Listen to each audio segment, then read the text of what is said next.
আসেন একদম মুরব্বী, একদম বেশি করে দোয়া, বেশি বেশি করে দোয়া। যে সরকারিভাবে আমাদের কাশিয়ানী মোকশেদপুরের উন্নয়নের উপকার জননেতা কর্নেল ফারুক খানের মাধ্যমে আমাদের গোপালগঞ্জের জেলা প্রশাসক শাহিদা সুলতানা স্যার তার নির্দেশনায় আমাদের কাশিয়ানী উপজেলা ইতিমধ্যে আপনাদেরকে একটি ঘর দেওয়ার জন্য সব সময় কোথায় একটু খাস জমি আছে, কোথায় কার সমস্যা আছে, দৌড়গুড়ায় দৌড়ে বেড়েছেন আমাদের উপজেলা সহকারী ভূমি জনাব আতিকুল ইসলাম, যাকে সংক্ষেপে আপনারা অনেকে সহকারী ভূমি কি জানেন না, এসিল্যান্ড বললে অনেকে চেনেন।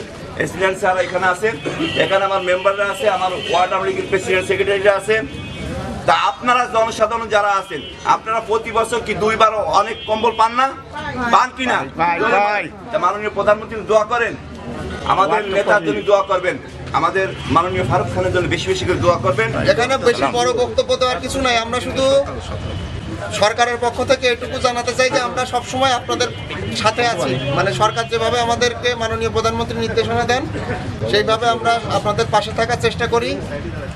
এখন আপনাদেরও দিক থেকেও সহযোগিতা প্রয়োজন বিভিন্ন বিষয়ে, যেমন মনে করেন উনি একটা কথা বলেছেন করোনা পরিস্থিতি, এখানে আমাদেরকে কিন্তু সতর্ক থাকতে হবে সবাইকে।